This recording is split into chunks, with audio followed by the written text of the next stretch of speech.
Hello, मैं स्वागत करता हूँ मेरे चैनल इलेक्ट्रिकल जीनी में। आज जो हम पोस्ट कोड 663 के बारे में जो है बात करेंगे और मेरा नाम है अभिषेक ठाकुर। तो ये जो हमारी वीडियो है इसमें 120 क्वेश्चन आपको टेक्निकल के देखने को मिलेंगे। तो इसमें जो है आपकी 4 वीडियो जो है इसमें बनेगी। तो सबसे पहले हम जो है शुरुआत करते हैं हमारा क्वेश्चन नंबर 1 से। तो आई होप आज की जो वीडियो है वो आपको जो है अच्छी लगी होगी। अगर आपको ये वीडियो अच्छी लगती है तो प्लीज़ कमेंट सेक्शन में जो है आप जो है लिख सकते हो कि कैसे आपको जो है ये वीडियो लिखी है या क्या क्या आपको जो है सुझाव देने हैं कि जिसके थ्रू मैं और अच्छी जो है बेटर वीडियो बना सकूं। तो सबसे पहले जो है हम अपने क्वेश्चन नंबर 1 से बात करते हैं। In a forward wise portion of a thyristor V I characteristics the number of the stable operation region is. तो देखो सबसे पहले हम देख सकते हैं ये आपका किसकी है, आपकी एस की जो है करेक्टरिस्टिक्स डायग्राम है।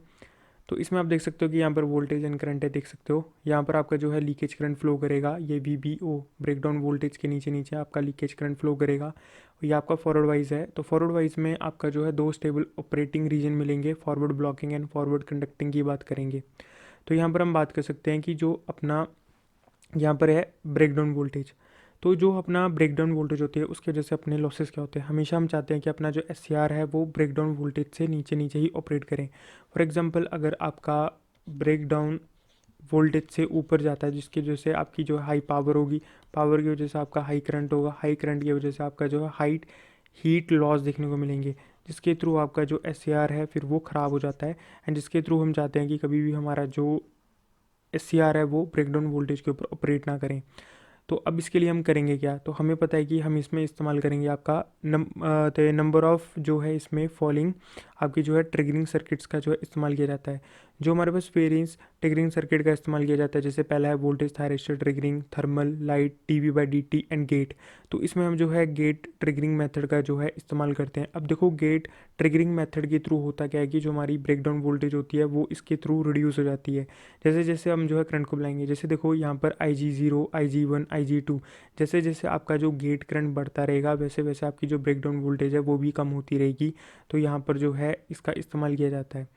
अब इसको मैं किस वे से आपको बताना चाहता हूँ, फॉर एग्जांपल कि अगर आपका ब्रेकडाउन वोल्टेज है 900 वोल्ट पे, तो हम क्या करते हैं कि गेट करंट के थ्रू, ये देखो ये जो टॉपिक होता है ये थोड़ा ना आधे घंटे का बन जाता है, बट मैं थोड़ा थोड़ा अगर वे में बताऊँ, शॉर्टकट वे में बताऊँ, तो होता क्या है कि आपका जो डिप्लीशन रीजन जो है क्रिएट होता है।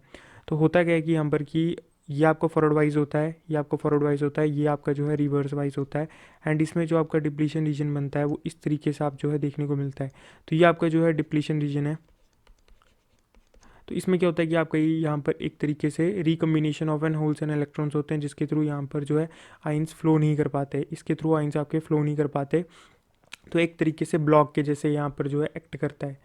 तो अब होता क्या है कि गेट करंट के थ्रू क्या होता है कि जो हमारे पास यहाँ पर होल्स एंड इलेक्ट्रॉन्स को डाल दिया जाता है, जिसके थ्रू इसकी जो डिप्लीशन विड्थ होती है वो कम हो जाती है। ये होता है बेसिकली गेट करंट का काम। तो हम उसी के थ्रू क्या करते हैं कि आपका जो ब्रेकडाउन वोल्टेज होता है वहाँ से वो हो जाता है कम। तो मैं एक सिंपल से मैंने आपको जो है बताने की कोशिश की। तो इसमें जो है कम वोल्टेज के ऊपर ही आपका जो SCR है फिर वहाँ से वो ऑन हो जाता है। तो यहाँ पर आप देख सकते हो कि जो फॉरवर्ड ब्लॉकिंग मोड होता है, यहाँ पर अपना जो ये चीज़ है वो आपका एक लीकेज करंट है, जो कि आपका minority charge carriers holes and electrons की वजह से फ्लो करेगा। एंड उसके बाद आपका जो है यहाँ पर एक लैचिंग एंड होल्डिंग करंट की बात करते हैं हम। तो जो आपका होल्डिंग करंट होता है वो 2.5 टाइम ऑफ लैचिंग करंट, यहाँ इसके ऊपर एक जो है न्यूमेरिकल आ जाता है। ये आप देख लेना, इसके ऊपर आपका जो है न्यूमेरिकल देखने को आपको मिलेगा। तो फॉरवर्ड वाइज में दो आपका forward conducting and forward blocking जो है दो मोड हमें जो है स्टेबल देखने को मिलते हैं। तो फर्स्ट का आंसर सी हो जाता है। एंड इसमें जो SCR की रिवर्स वाइज में forward blocking mode reverse blocking mode देखने को मिलता है, यहाँ पर रिवर्स कंडक्टिंग नहीं होता है। यहाँ पर देख सकते हो कि ये जो क्वेश्चन बनते हैं यहाँ पर कि यहाँ पर आपकी 4 लेयरें देखने को मिलेगी, PN करके 4 लेयरें देखने को मिलेगी, 3 जंक्शन है J1, J2 एंड J3, और 3 टर्मिनल है एनोड, कैथोड एंड गेट। और इसमें 3 ऑपरेटिंग रीजन है, forward blocking, conducting and reverse blocking mode हमें जो है देखने को मिलेगा। अब बात करते हैं कि अपना लैचिंग करंट होता क्या है। देखो लैचिंग जो करंट होता है, minimum anode current required keeping the turn on SCR after the removing of the gate signal.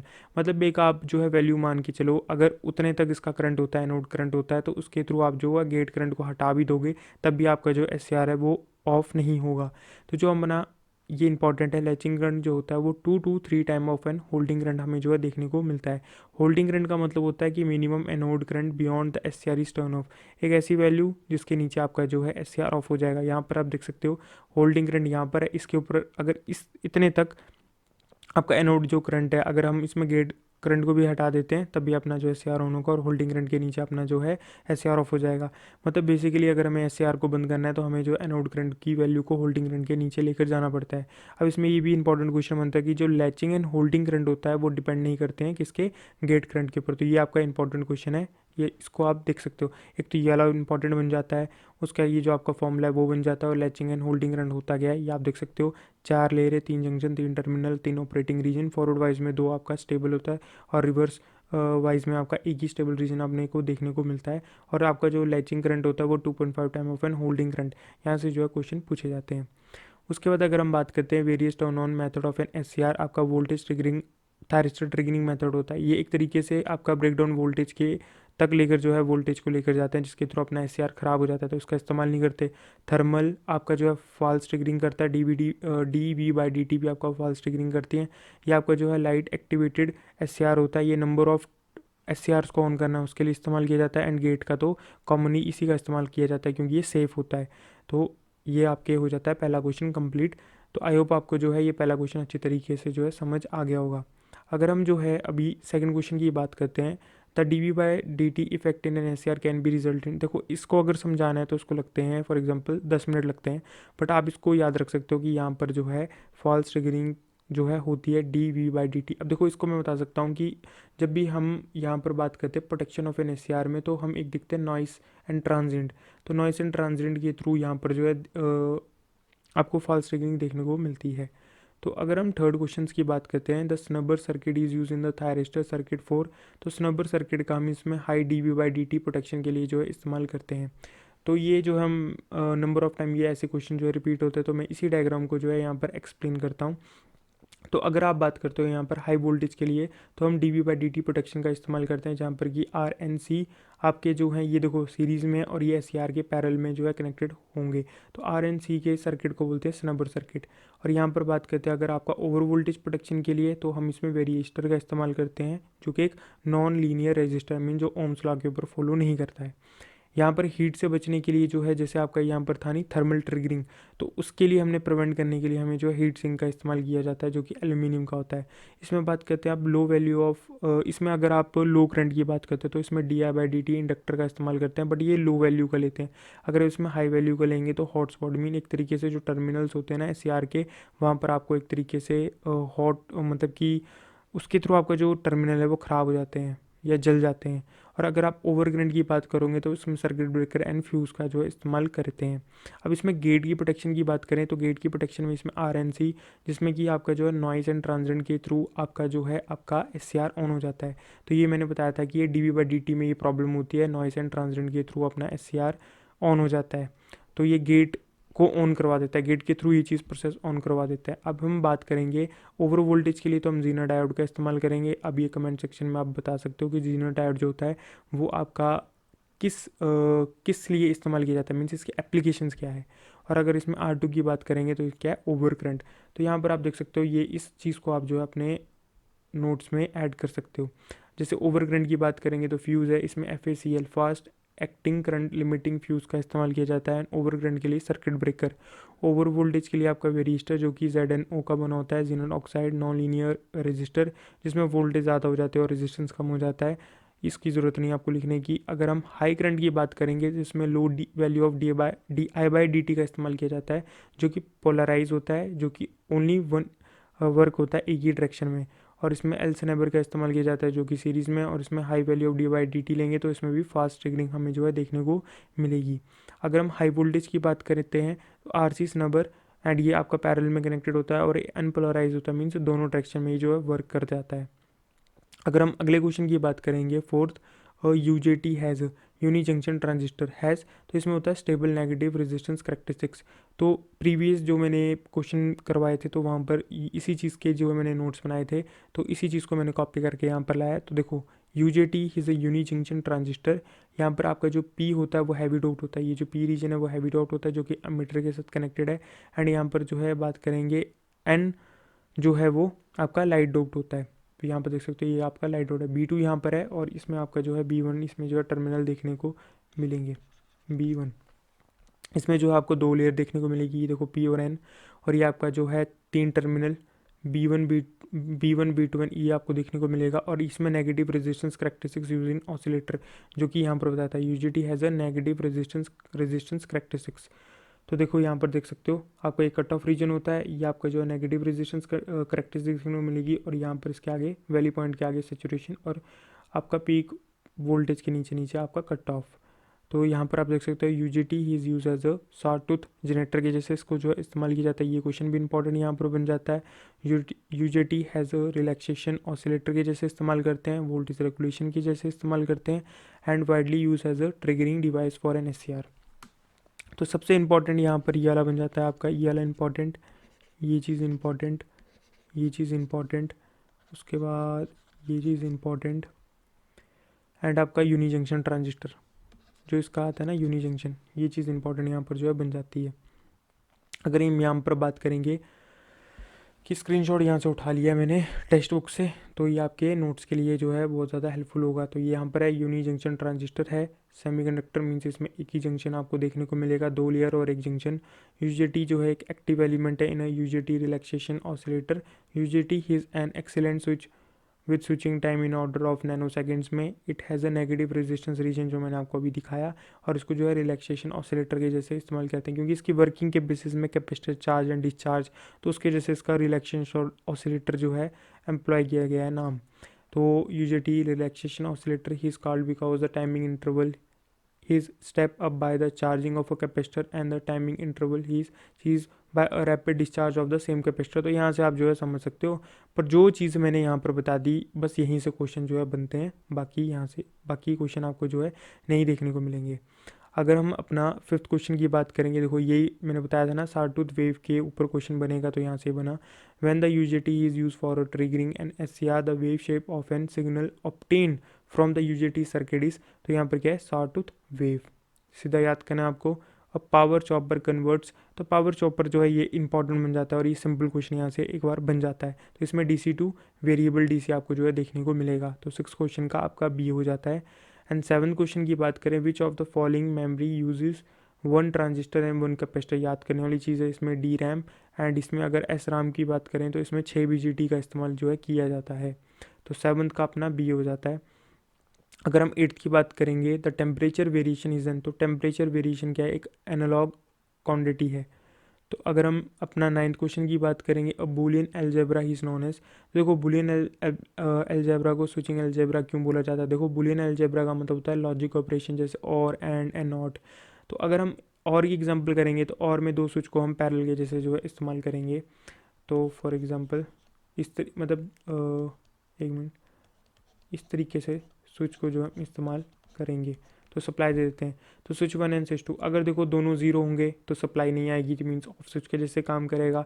अगर एक आपका बंद होगा एक ऑन होगा तब भी सप्लाई आएगी एक के थ्रू, एंड दोनों ऑन होंगे तब भी आपकी सप्लाई आएंगे। तो इसमें क्या है कि हम जो है बूलियन अलजेब्रा को इस वे में याद रख सकते हैं, जैसे और के केस में पैरेलल हो जाएगा, एंड के केस में सीरीज हो जाएगा, नॉट का तो सिंपल होता है ऑन एंड ऑफ। तो यहाँ पर बूलियन अलजेब्रा को हम स्विचिंग अलजेब्रा के नाम से जो है जानते हैं। तो ये जो है इंपॉर्टेंट क्वेश्चन बन जाता है, नंबर ऑफ टाइम ये रिपीटेड है, तो 9th का आपका हो जाएगा सी। अगर हम 10th की बात करें, तो 2 complement of the number of this is. तो देखो 2 कंप्लीमेंट के लिए हमें पता है सबसे पहले फर्स्ट कंप्लीमेंट निकालना है, मीन्स 1 का 0 और 0 का 1 लगाएंगे, एंड देन +1 ऐड करेंगे, तो वहाँ से 2 कंप्लीमेंट निकल जाता है। तो ये जो 10th है, और 2 कंप्लीमेंट के ऊपर नंबर ऑफ टाइम पूछा गया है, तो आप इसको जो है समझ सकते हो, जैसे मैंने आपको यहाँ पर बताया है। अगर हम 11th की बात करेंगे, a light sensitive device that convert the drawing या प्रिंटेड टेक्स्ट और the other image into the digital form. तो ये सिंपल आपको लगता है स्कैनर है। अगर हम बात करेंगे 12th का, तो ये भी एक तरीके से नॉलेज वाला है या रट्टा मारने वाली चीज़ है। और first generation of the computer was based on the which technology. तो इसमें क्या है आपका वैक्यूम ट्यूब। अब अगला भी वैसे ही है, an error is also known as that is bug. And अगर हम 14th की बात करें, अब permanent magnets are normally made by, तो क्या है एनलिको एलॉय का इस्तेमाल जो है यहाँ पर किया जाता है। तो 14th का ए, ये भी याद करने वाली चीज़ है। 15th की बात करेंगे, तो यूनिट ऑफ द रिटेंटिविटी। देखो बीएच कर्व में ये चीज़ रिटेंटिविटी या रेजिडुअल मैग्नेटिज्म की बात करेंगे, यहाँ पर आपका क्रॉसिविटी की बात करेंगे, तो यूनिट ऑफ रिटेंटिविटी आपका आएगा वेबर, क्योंकि हमें पता है φ=b/a होता है, तो मतलब φ=b/a होता है। तो बी के लिए कहेंगे 5/a आ जाएगा, और 5/a के थ्रू आ जाएगा वेबर पर मीटर स्क्वायर। तो आप देख सो रिटेंटिविटी की तो आपकी यूनिट्स आ गई, तो आप मुझे क्रॉसिटिविटी की यूनिट्स बता सकते हैं कमेंट सेक्शन में। तो अगर हम 16 की बात करेंगे, the rate of rise of the current through an inductive coil is maximum, तो किस में होता है, देखो tau is equal to L into R में आप देख सकते हो कि यहाँ पर आपका करंट गया एंड यहाँ पर आपकी जो वोल्टेज गई है, तो आपका जो करंट है वो मैक्सिमम होता है 63% ऑफ आपका आई मैक्स के। तो यहाँ पर हो जाएगा ए, 16th का ए हो जाएगा। और ये आपकी किसकी बात की हुई है, इंडक्टिव कॉइल की बात की गई है। और कैपेसिटिव के लिए सिर्फ वोल्टेज एंड करंट की वैल्यू को उल्टा कर देना, बाकी ये कैपेसिटेंस के लिए आ जाएगा। एंड यहाँ पर जो दो क्वेश्चन यहाँ पर पुट किए जाते हैं, या कैपेसिटेंस या करंट या वोल्टेज के बेसिस में पूछेंगे, तो वोल्टेज में 37% हो जाएगा और करंट में आपका 63% हो जाएगा। तो ये आप जो है इस डायग्राम को देख सकते हैं या नोट्स में उतार सकते हैं। और टाउ जो होता है इंडक्टिव के केस में L/R होता है, और कैपेसिटेंस के केस में आप जो है मेरे को बता सकते हो, या टाइम कांस्टेंट आप मेरे को कैपेसिटेंस के केस में कमेंट सेक्शन में आप जो है बता सकते हो। ये चीज़ याद करने की जरूरत नहीं है, ये अपने को जेई में नहीं पूछा जाता है, खासकर हिमाचल जेई में। अगर हम 17th क्वेश्चन की बात करेंगे, for audio frequency application the popular oscillators uses, तो देखो जब भी फ्रिक्वेंसी की बात की जाए तो आंख बंद करके वेन ब्रिज ऑसिलेटर को टिक लगा देना। ये चीज़ याद करना चाहते हो कर लेना, बट इसमें से मेन यही याद रखना, Wien bridge oscillator 1 hertz to 1 megahertz. तो आप जो है यहाँ पर बता सकते हो। अभी देखो सबसे पहली बात, जो भी इस वीडियो को देख रहा है तो आप ये कर सकते हो, आपसे एक रिक्वेस्ट है, 503 पोस्ट कोड में 2017 से पहले अगर आपके पास जेई के पुराने क्वेश्चन पेपर हैं तो कृपया करके जो है मैं एक आईडी दे दूंगा अपने डिस्क्रिप्शन में, तो वहाँ पर जाके जो है मेल को जो है आप वहाँ पर पीडीएफ जो है सेंड कर सकते हो मेरी ईमेल आईडी में। तो आपसे यही मैं जो है रिक्वेस्ट करता हूँ, तो अगर आप जो है मेरे को प्रोवाइड करवा सकते हैं तो बहुत ज़्यादा मेहरबानी होगी। अगर हम 18th की बात करेंगे, a diode when reverse wise act as a, तो रिवर्स वाइज में हमें पता है कि ये ऑफ स्विच के जैसे जो है काम करता है, ये सिंपल क्वेश्चन है अपना। अगर हम 19th की बात करेंगे, an opamp amplifier comparator circuits employ, तो इसमें कोई भी फीडबैक का जो है इस्तेमाल नहीं किया जाता है, ये सब थ्योरी वाली चीज़ें हैं, तो इसको जो है ज़्यादा एक्सप्लेन करना मैं समझता नहीं हूँ कि बेटर रहेगा। अब 20 की बात करें, which of the following can not actually move, तो इसमें से कौन मूव नहीं करते, देखो होल्स एंड इलेक्ट्रॉन्स देखो मूव करेगा ही करेगा, एंड इसमें जो है आयन कभी भी आपका मूव नहीं करेगा, तो ये क्या इन मोबाइल्स हैं, एंड ये मोबाइल आयन है जो कि मूव कर सकते हैं। तो मूवमेंट्स ऑफ होर एंड इलेक्ट्रॉन्स के थ्रू आपका जो है करंट देखने को मिलता है, ये डायोड में भी और एससीआर में भी जो है हम पढ़ते हैं जनरली। अगर नहीं आपको पता है तो सिंपल आप जो है इस चीज़ को रट्टा मार सकते हो, ज़्यादा जो है वो क्वेश्चन सेम ही रिपीट हो जाता है अगर रिपीट होना होगा। अगर हम 21 क्वेश्चन नंबर की बात करेंगे, in an RC series circuit the total voltage is 10 volt and the voltage across the resistor is 6 volt, then what is the voltage across the capacitor. तो बस हमें पता है कि यहाँ पर रेजिस्टेंस है, यहाँ पर कैपेसिटेंस है, तो ये वाला आपका ट्रायंगल बनेगी डायग्राम, एंड 6 एंड 10 है, तो बस आपका फॉर्मूला यूज़ करके जो है इसका इस्तेमाल हो जाएगा, एंड डेट इज़ 8 वोल्ट आपका जो आंसर निकल जाएगा। तो सिंपल है, इसको समझाने की जरूरत नहीं है, तो 21 का आपका बी हो जाएगा। अगर हम अगले की बात करेंगे 22 क्वेश्चन नंबर की, in an R L C parallel circuit the current through inductor is more than current through capacitor, तो इसमें क्या है कि इंडक्टिव इफेक्ट जो हमें ज़्यादा देखने को मिला है एज़ कम्पेयर टू कैपेसिटेंस से। तो यहाँ पर क्या होगा, इंडक्टिव इफेक्ट है तो हमेशा आपका जो पावर फैक्टर है वो लैगिंग देखने को मिलेगा। अगर हम 23 की बात करेंगे, a delta connected capacitor bank is prefer over a star connected bank, तो इसमें ये होता है कि जो कैपेसिटेंस इजिकल टू स्टार की कैपेसिटेंस अपॉन 3, मीन जो आपका डेल्टा में जो आपका कैपेसिटर होगा उसका साइज जो है स्टार के कंपैरिजन में 1/3 टाइम्स कम हो जाएगा, तो इसमें क्या है लेसर कैपेसिटेंस, इसका आंसर बन जाएगा 23 का ए। अगर हम 24 की बात करेंगे, सुपरपोजिशन थ्योरम इज ओबे बाय, तो इसमें जो है ओबे लीनियर बायलेटरल या बाय डायरेक्शन में, मतलब ये याद रख लो सीधा, लीनियर या बायलेटरल। अब देखो लीनियर का मतलब होता है जब वी आई आपका ओम्स लॉ को फॉलो करता है, जो इसमें रेजिस्टेंस कैपेसिटेंस एंड इंडक्टेंस हमें देखने को मिलता है। नॉन लीनियर का मतलब होता है कि जो फॉलो नहीं करेगा ओम्स लॉ को, इस तरीके से नॉन लीनियर में ज़्यादातर आपके इलेक्ट्रॉनिक्स चीज़ आती हैं, या कोई जो एक्टिव एलिमेंट्स आते हैं जो कि पावर को एम्पलीफाई करने के लिए काम आते हैं, जैसे आपका डायोड आ जाता है, आपका इसमें बीजेटी आ जाता है, इसमें मॉसफेट आ जाता है। तो आप मेरे को जो है कमेंट सेक्शन में बता सकते हो कि जो आपका ट्रांसफार्मर है वो एक्टिव एलिमेंट है या पैसिव एलिमेंट है। अगर इसमें लिमिटेशंस की बात करेंगे आपको सुपरपोजिशन थ्योरम में, तो देखो सबसे पहले इसमें पावर को मेज़र नहीं किया जाता, ये जो है आपका पूछा जाता है पेपर में, इसको जो है ये पूछा जाता है लिमिटेशन में। सबसे पहली बात तो पावर को यूज़ नहीं किया जाता, एक ये चीज़ यहाँ पर इंपॉर्टेंट बन जाती है, और ये चीज़ इंपॉर्टेंट बन जाती है कि लीनियर और बायलेटरल है यहाँ पे। और आपको मैं बताऊँ तो यहाँ पर क्या है कि applicable to the linear circuit means linear circuit के लिए ही इस थ्योरम का इस्तेमाल किया जाता है, और इसमें मोर देन वन सोर्स के लिए ये अप्लाई किया जाता है। जैसे ये डायग्राम है, यहाँ पर मोर देन वन सोर्स हमें जो है देखने को मिला है। फॉर एग्जांपल इसमें अगर डेफिनेशन की बात करें तो ये इसकी डेफिनेशन है, आप जो है लिख सकते हो। कभी कभी इसकी जो है क्वेश्चन आ जाता है, वैसे एसएससी में ये क्वेश्चन आता है कि इस डेफिनेशन ये किसकी डेफिनेशन है, जैसे थेवेनिन की है, नॉर्टन की है या सुपरपोजिशन की है, तो इस तरीके से आप जो है इसको देख सकते हो। पर हिमाचल जेईई में डेफिनेशन नहीं आती है। अगर हम 25 क्वेश्चन नंबर की बात करते हैं, the symbol use for the representing independent source, तो इंडिपेंडेंट सोर्स के लिए सर्कल से रिप्रेजेंट करते हैं, और आपका जो डिपेंडेंट सोर्स होता है उसको डायमंड में सिंबल से रिप्रेजेंट करते हैं। अगर हम 26 क्वेश्चन नंबर की बात करेंगे, डैट इज याद करने वाला है। सबसे पहले, what should be the minimum depth of the cable trench to dug for laying 1.1 kb। देखो सबसे पहले अगर हम बात करेंगे हाई वोल्टेज केबल के लिए, हम 0.9 मीटर जो है इसको लगाएंगे, जैसे ये ग्राउंड से नीचे, इतना नीचे, तो 0.9 मीटर। हाई वोल्टेज केबल्स के लिए 1.05 meter, and low voltage and control cables के लिए 0.75 मीटर, एंड आपका cable at a road crossing तो 1। तो ये जो है आप चार इसको जो है याद कर सकते हो, ये इंपॉर्टेंट जो है पूछा जाता है। ज़्यादातर आपका ये वाला बनता है जैसे जो क्वेश्चन में बना है। तो 26 का हो जाएगा आपका ए आंसर। अगर हम बात करेंगे 27 की, in an hydro power plant of run of river type should be provided with pondage so that, देखो पॉन्डेज प्रोवाइड होने की वजह से जो आपकी फर्म कैपेसिटी होती है प्लांट की वो इंक्रीज हो जाती है। तो थोड़ा हम बात करते हैं आपका रन ऑफ रिवर प्लांट्स में, विदाउट पॉन्डेज एंड विद पॉन्डेज। पॉन्डेज का मतलब होता है एक तरीके से स्टोरिंग टाइप बनाया होता है, तो ये आपका जो है विदाउट पॉन्डेज की बात की जाती है। मीन्स इसमें जो है no water as a storage और limiting amount of storage water जो है इकट्ठा किया जाता है, तो ये आता है विदाउट पॉन्डेज पे। सबसे पहले वाटर स्टोरेज या होगी नहीं, या होगी तो सिर्फ लिमिटेड सी होगी। उसके बाद विद पॉन्डेज के साथ तो वाटर स्टोरेज होती है, जैसे डैम हो गए आपके।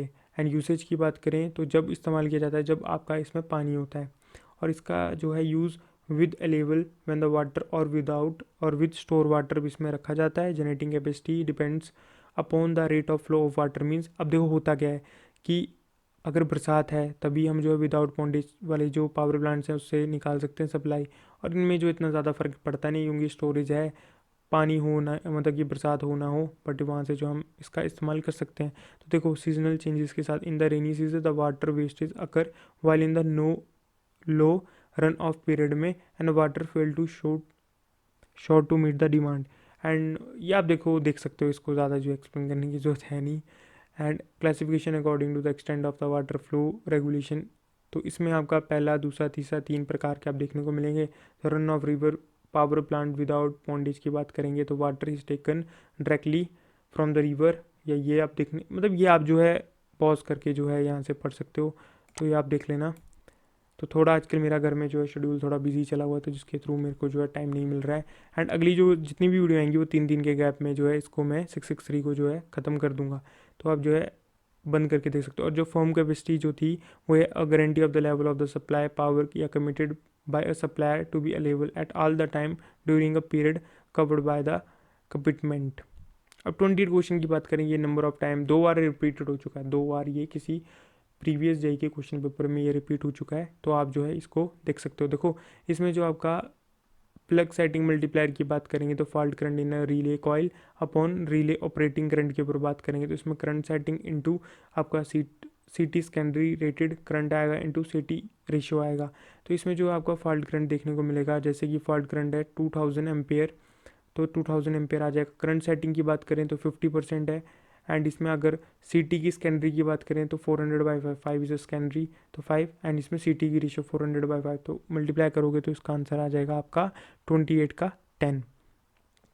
अगर हम 29 क्वेश्चन नंबर की बात करेंगे, the number of the stand of an ACSR conductor for a 4 layer transmission lines. अब देखो for an stand for an layer की बात करेंगे, फॉर्मूला है n² - 3n+1। जैसे n1 है मीन्स आपका 1 लेयर है, तो s = 1 आ जाएगा, मीन्स स्टैंड 1 आ जाएंगे। 2 लेयर के लिए 7 आ जाएंगे, 3 के लिए 19 आ जाएंगे, एंड 4 के लिए 37 आ जाएंगे। तो यहाँ पर जो है पूछा गया 4 लेयर के लिए, तो 37 इसका आंसर हो जाएगा। तो 29 का हो जाएगा आपका 37। अगर हम अगले की बात करें 30 क्वेश्चन की बात करेंगे, in an 3 layer ACSR conductor if the diameter of an each strand is d and then the total diameter of the conductor will B.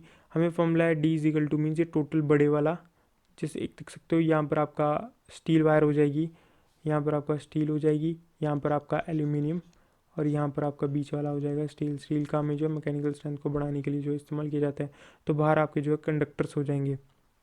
तो यहाँ पर ये टोटल डायमीटर हो जाएगा, और जो एक कंडक्टर का डी डायमीटर है।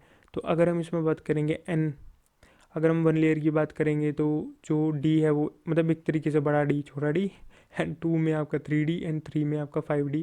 तो यहाँ से 30 का आंसर हो जाएगा आपका डी। तो आई होप मे भी शायद से आज आपको जो है वीडियो पसंद आ गई होगी। तो आप जो है लाइक करना, शेयर करना, एंड अगर आपको वीडियो अच्छी लगती है तो कमेंट सेक्शन में कुछ कमेंट कर देना, जिससे जो है थोड़ी सी मेरे को जो है मोटिवेशन मिले आगे जो है वीडियो को कंटिन्यू करने के लिए। वरना अगर मोटिवेशन कम हो जाती है तो फिर जो वीडियो है वो डिले होने लग जाती है दिन प्रतिदिन। तो आई होप आपको जो है वीडियो अच्छी लगती है तो लाइक ज़रूर कीजिए, एंड धन्यवाद। एंड मेरे चैनल का नाम जो है इलेक्ट्रिकल जीनी, एंड टेलीग्राम का जो लिंक है आपको डिस्क्रिप्शन में दे दिया जाएगा। सिर्फ वहाँ पर आपको प्रीवियस क्वेश्चन पेपर और ये जो वीडियो मैं बनाऊँगा उसकी नोटिफिकेशन वहाँ पर जो है डाल दिया करूँगा। तो धन्यवाद।